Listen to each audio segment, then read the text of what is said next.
लता मंगेशकर जी की कुछ motivational quotes. Photography मेरा शौक है, लेकिन गाना गाना मेरे लिए तपस्या है।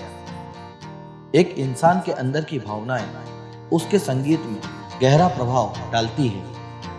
मेरी आवाज भगवान की देन होने के साथ साथ मेरे माता पिता और गुरु का आशीर्वाद भी है।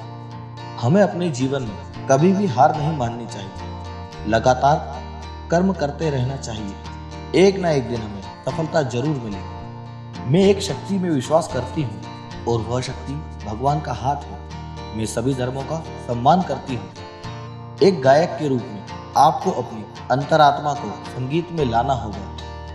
हर किसी को कैरियर के लिए पूरी तरह प्रतिबद्ध होना चाहिए, अन्यथा कोई मतलब नहीं है। मुझे भयंकर गुस्सा आता है।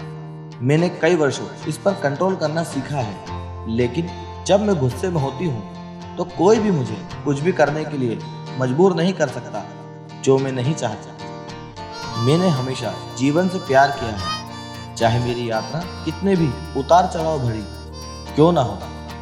बिना ईश्वर की कृपा, गुरु के आशीर्वाद और माता पिता की परवरिश की प्रसिद्धि प्राप्त नहीं होती। जीवन के सर्वोच्च शिखर पर पहुंचने के लिए कठिन साधना की आवश्यकता होती है। जो जल्दी शिखर को प्राप्त करते हैं वह उतनी ही गति से नीचे भी आ जाते हैं। अभ्यास के रूप में साधना जीवन को नया रंग देती है। किसी भी गुरु को दुखी करके उसके द्वारा दी गई शिक्षा का सदुपयोग नहीं किया जा सकता। कठिन साधना करके जो भी ज्ञान का अर्जन करता है, पुण्य का भंडार एकत्रित करता है, एक क्षण के क्रोध से वह सब नष्ट हो जाता है। जो समाज से पाया है उसे समाज को लौटा देना ही महापुरुषों का कर्तव्य है।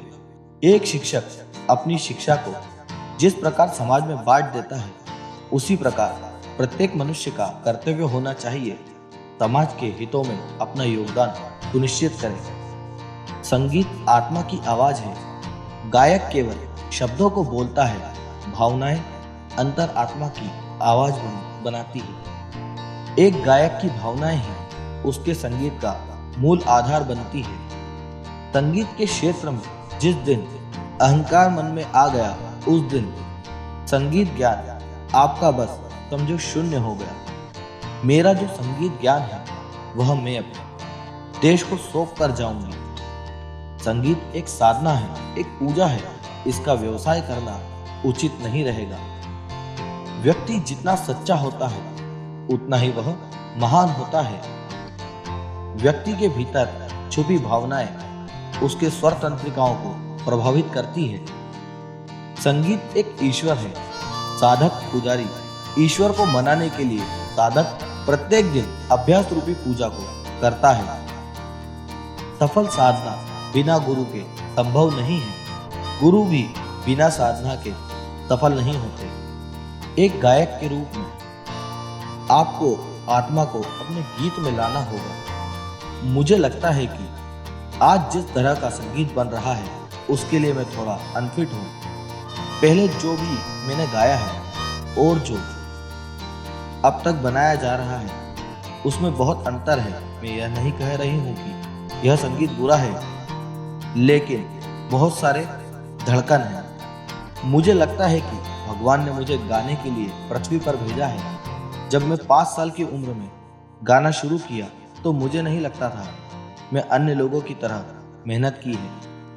मेरे लिए पुरस्कार सम्मान का एक टोकन है जो लोग मुझे दे रहे हैं।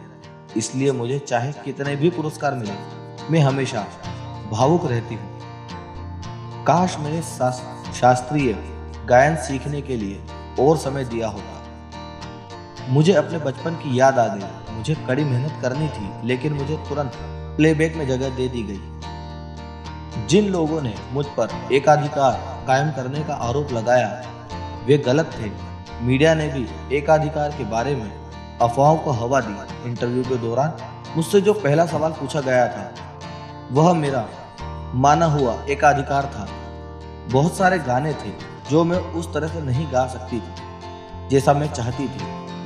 जब ऐसे गाने टेलीविजन या रेडियो पर आते तो मैं उन्हें बंद कर देती हूँ या एक कमरे में चली जाती हूँ। जब मैं बोलती हूँ तो मेरी उर्दू बहुत अच्छी नहीं है, लेकिन जब मैं गाती हूँ तो मुझे यकीन है कि मेरे उपन्यास में कोई खामी नहीं है। मैंने फैसला किया है कि मैं ऐसा काम नहीं करूँगी जो मुझे रुचिकर ना लगे।